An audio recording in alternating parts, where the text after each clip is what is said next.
Hello mga Papa, what's up? Ka-Convoy King, Papa Bench is back! Ayan, nandito tayo ngayon sa Göteborg, Sweden. Tayo ay sasakay ng barko ngayon mga Papa. No? At meron dadaang malaking barko. Ayan, mamaya-maya lang. Dadaan ng isang barko, yung first trip, diyan sa likod natin. Ayan na siya, oh. Ayun. Aha. Laki niya, no? Stena Line. So ngayon mga Papa, no? Pag-usapan ulit natin tungkol sa double driver. Ayan.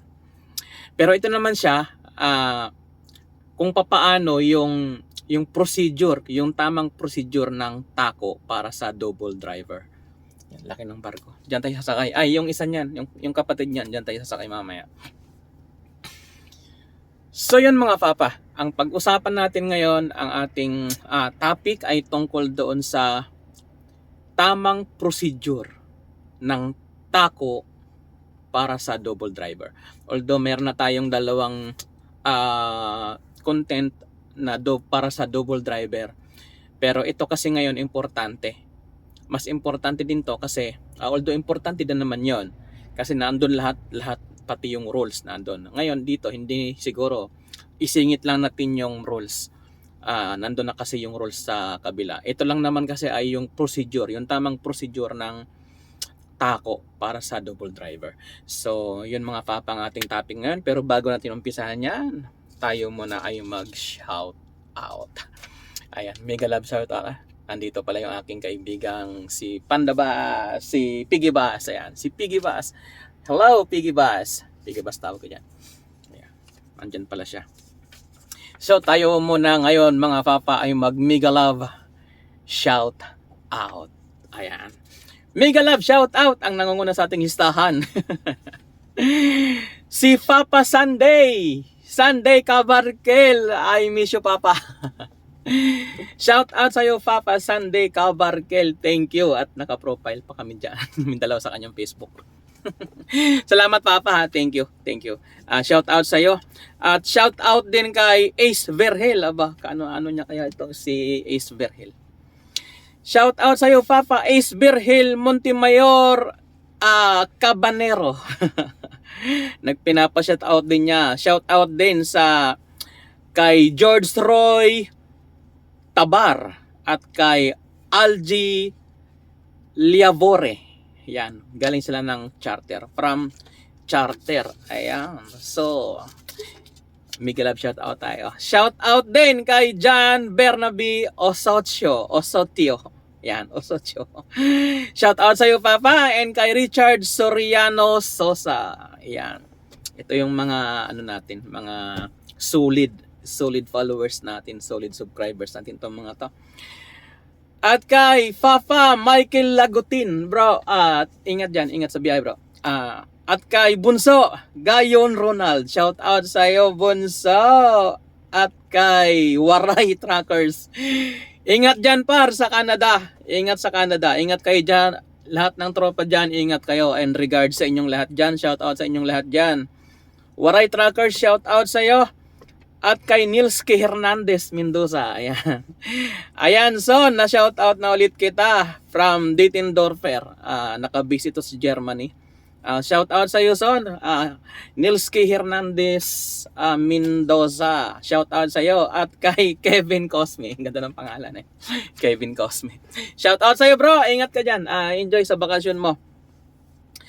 At ito yung Korean name. Nagpapa-shoutout siya Korean name. Hindi ko mabasa. From Serbia. Napakarami nyo na dyan sa Serbia mga Papa. Ingat kayo dyan mga Papa. Shoutout sa inyong lahat dyan sa Serbia. Ingat kayo. And God bless sa inyo.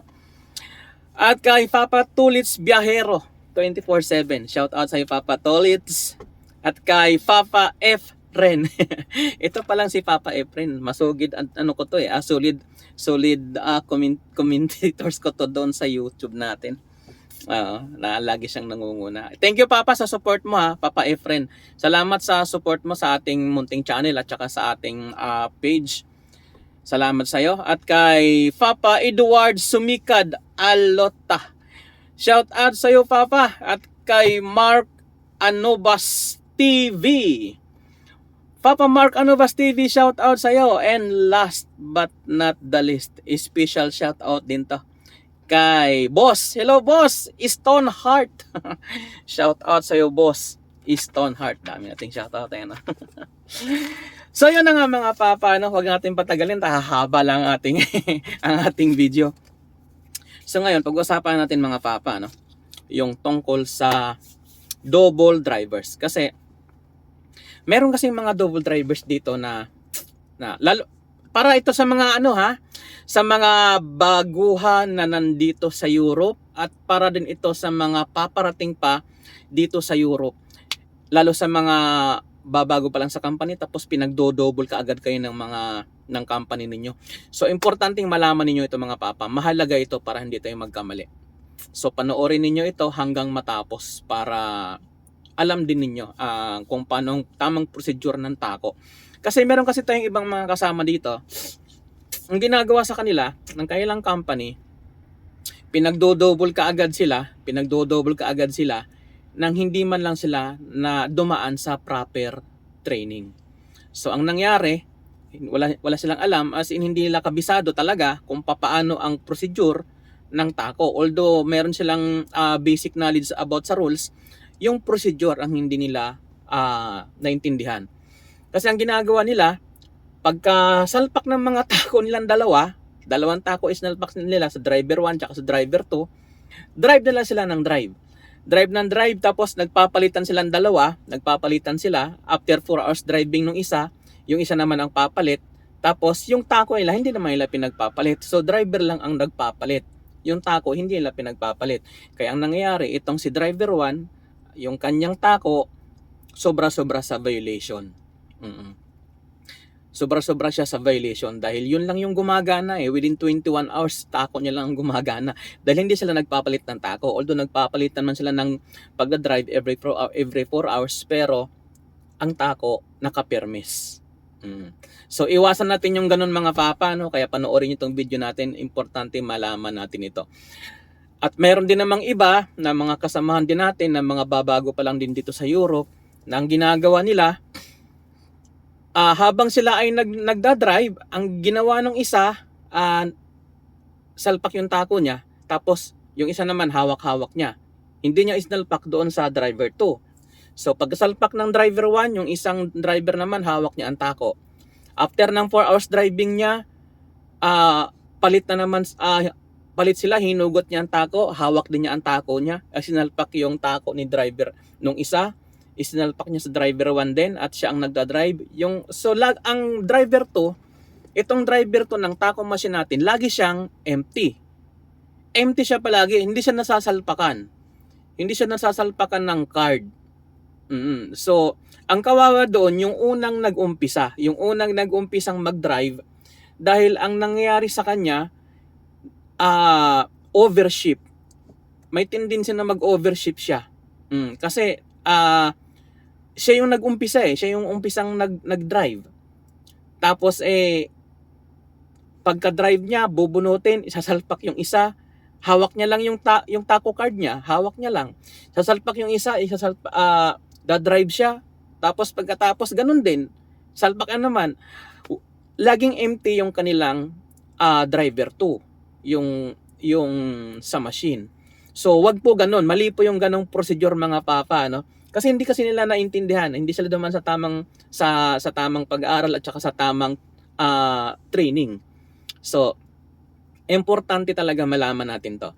So sundan nyo lang yung guide ganito mga Papa, no? Ang unang-una, halimbawa ikaw yung naunang mag-drive. Nauna kang mag-drive, tapos sasabihin sa'yo ng boss mo, pick upin mo for example, si Henry. Halimbawa, Tony, pick upin mo si Henry. Siguro mga 2 hours mula dito sa parking natin. 2 hours mula dyan sa parking mo, pick upin mo si Tony. Daanan mo siya doon at siya yung magiging ka-double driver mo. For example, ganun mga Papa, no? So, ikaw si Tony ang unang nag-drive. Si Tony yung unang nag-drive, for example, si Tony nag-start ng alas 7 ng umaga. Tapos dire-diretso siyang nag-drive. After ng 2 hours, dinaanan niya sa Henry. Nung pick upin niya sa Henry, so siya yung magiging kadouble niya. Siya yung magiging kadouble driver niya. So ang gagawin ninyong dalawa diyan, hayaan mo lang diyan si Henry. Hayaan mo lang si Henry diyan sa passenger seat. So ikaw Tony, dahil nakapag-umpisa ka ng mag-begin country, nag-umpisa ka na ng shifting mo ng alas 7 ng umaga, ituloy-tuloy mo yung shift mo. Ituloy-tuloy mo hanggang matapos yung 9 hours driving mo. For example, galing kayo ng Germany, papunta kayo ng Portugal, napakalayo niyan. Napakalayo niyan. Ang gagawin mo Tony, dahil nag-umpisa ka ng Lunes ng alas 7 ng umaga, ang gagawin mo, nakasalpak na yung tako mo, nakapagbigin ka na ng alas 7 ng umaga, nakapag-drive ka na ng 2 hours bago mo na pick up si Henry. Ang gagawin mo, tuloy-tuloy mo lang yung driving mo. Ituloy-tuloy mo lang yung driving mo, tuloy-tuloy lang hanggang makapag-drive ka ng 9 hours or 10 hours kung kinakailangan. Pero hanggat maaari, 9 hours lang. Kung hindi naman kailangan mag 10 hours ka, wag mo nang kunin. Mag-drive ka lang ng 9 hours. After ng driving mo ng 9 hours, si Tony hayaan mo lang diyan, ay si Henry. After ng driving mo ng 9 hours, Tony, bunutin mo yung tako mo, mag-encounter ka na. Pagka-encounter mo, tsaka mo ngayon ipalit si Henry. So ikaw naman ngayon ang naandun sa passenger seat. Tapos ito namang si Henry, siya na ngayon ang magdadrive. Isasalpak ni Henry yung tako, magbigin country si Henry kung nasaang country man siya inaabot doon sa pagbibigin. Pagkabigin ni Henry, siya na yung magdedire-diretso ng biyahe up to 9 hours ulit. Or maximum 10 hours kung kinakailangan. Pero kung hindi naman kailangan, Henry, 9 hours lang ang i-drive mo. After ng 9 hours driving mo, magpahinga ka na. Magpahinga na kayong dalawa. Hayaan mo lang yung tako ni Henry na hawak, ni Tony na hawak-hawak niya. Hayaan mo lang na hawak-hawak niya ang tako niya. Ngayon, kinabukasan, after ng 9 hours rest ninyo or 11 hours rest ninyo, at mag-start na ulit kayo kinabukasan, yung tako mo Henry na nasa driver 1, hayaan mo lang siya diyan. Ngayon, kung mag-start na kayo ng program ng umaga na yan, dahil mahaba-haba pa yung ibabiyahe ninyo, ang gagawin mo, Henry, mag-begin country ka. Pagka begin country mo, tsaka mo kunin yung taco card ni Tony. Pagkakuha mo ng taco card ni Tony, isalpak mo sa driver 2. Pagka salpak mo sa driver 2, i-begin country mo din siya. I-begin country mo din yung tako ni Tony. So, ibig sabihin, dalawa na kayong nakapag-begin country. Ngayon, ang mangyayari niyan, magdadrive ka na, driver 1, magdadrive ka na, after ng 4 hours driving, or 4.5, wag nyo nang isagad sa 4.5, after ng 4 hours driving, magpalit na kayo. Ang gagawin ninyo dyan, yung tako mo, driver 1, i-eject mo. Pagka-eject mo, hawakan mo, i-eject mo din yung tako ng driver 2. Pagka-eject mo, isalpak mo sa driver 1. Tapos, pagka-salpak mo sa driver 1, isalpak mo na itong si tako para doon sa driver 2. So, nagpalitan na kayo. Nung nagpalitan na kayo, magpalitan na rin kayo ng driving. So, hanggang matapos yung 21 hours na shift ninyo or matapos yung tig na 9 hours na driving ninyo. Pagkatapos nun, kinabukasan kung sino yung natapos, halimbawa natapos yung program ninyo ng buong 20 hours or 21 hours, yung tako ninyo, hayaan nyo lang dyan. Kung sino yung tako sa driver 1 na nakapag-encounter nung gabi, yun lang yung i-encounter mo, si driver 1. Dahil pag in-encounter mo na si driver 1, damay na doon si driver 2. So, kinabukasan, mag-uumpisa na kayo ng program. Itong si driver 1, ibibigin niya ngayon yung kanyang tako. Si driver 1. Pag nagbigin na si driver 1, madadamay na din doon sa begin si driver 2. Huwag mo nang galawin si driver 2. Si driver 1 lang ang ibigin mo. Hanggang magpalitan ulit tayo ng tako every 4 hours driving ninyo. So, ang ngayon, pagdating sa weekend,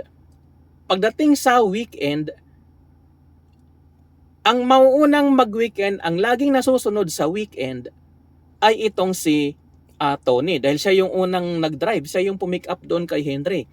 Alas 7 si Tony ng umaga, nag-umpisa, at si Henry naman ay alas 9 ng umaga ng Lunes nag-umpisa. So ang laging susundin sa weekend ay itong nauna. Hindi mo pwedeng sundin ang weekend doon sa pangalawa dahil magkakaroon ng violation itong nauna. So laging susundin sa weekend itong nauna. Itong naunang gumawa ng program ng alas 7 ng umaga ng Lunes. Pagdating ng weekend, siya yung masusunod sa weekend, hindi yung isa. Siya po yung masusunod. So ngayon, halimbawa naman kayong dalawa, driver 1 tsaka driver 2, sabay kayo. Halimbawa, galing kayo ng bakasyon, or kayo naman yung galing kayo sa weekend ng 45 hours or may get 45 hours, galing kayo ng weekend, tapos may dumating na truck at sinabi ng boss ninyo, "Oh, Tony, Henry, mag-double driver kayo. Yan yung truck na gagamitin ninyo." Ngayon, dahil ang taco card ninyo ay fresh, galing sa 45 hours or more than 45 hours weekly rest yan. So, fresh yung taco ninyong dalawa. Fresh yan. Ngayon, ikaw, Tony, Henry, mag-usap kayong dalawa kung sino sa inyo ang mauunang mag-drive. Kung sino ang unang mag-drive, siya ang nasa driver 1. Halimbawa, ikaw, Tony, ang unang mag-drive, isalpak mo ngayon yung tako mo sa driver 1. Pagkasalpak mo ng tako mo sa driver 1, ibigin mo yan siya. Ibigin country mo. Hayaan mo lang siya naka-other works, tapos isalpak mo naman ngayon yung tako ni Henry doon sa driver 2. Pagkasalpak mo ng card ni Henry doon sa driver 2, ibigin country mo din siya. Kasi nag-uumpisa pa lang kayong dalawa eh. Ibigin country mo din siya. Pagka-bigin country mo sa kanya, at ready to drive na kayo parehas, di-drive na kayo after 4 hours driving, magpalitan kayo. So pag nagpalitan kayo, same procedure, bunutin mo ulit yung tako ni driver 1, tapos bunutin mo yung tako ni driver 2, saka mo isalpak doon sa driver 1. At itong tako na hawak-hawak mo, isalpak mo naman doon sa driver 2. So magpapalit din kayo ng driving. Yun po yung procedure. Yun po yung tamang procedure ng double driver.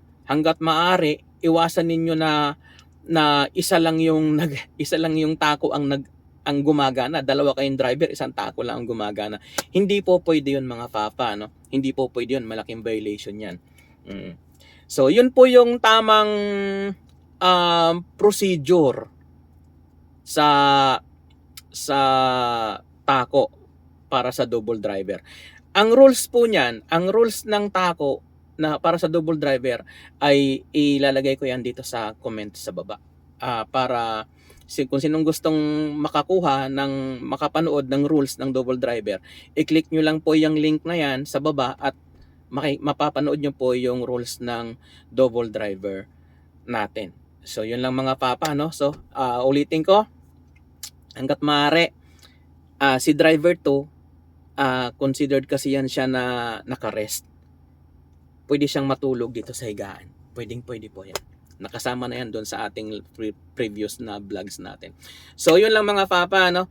God bless. Sana naintindihan natin yung ating tamang procedure ng ating taco card para sa double driver. So pasok pa tayo sa Merry Christmas and Happy New Year. So ingat, mga papa. God bless. Thank you.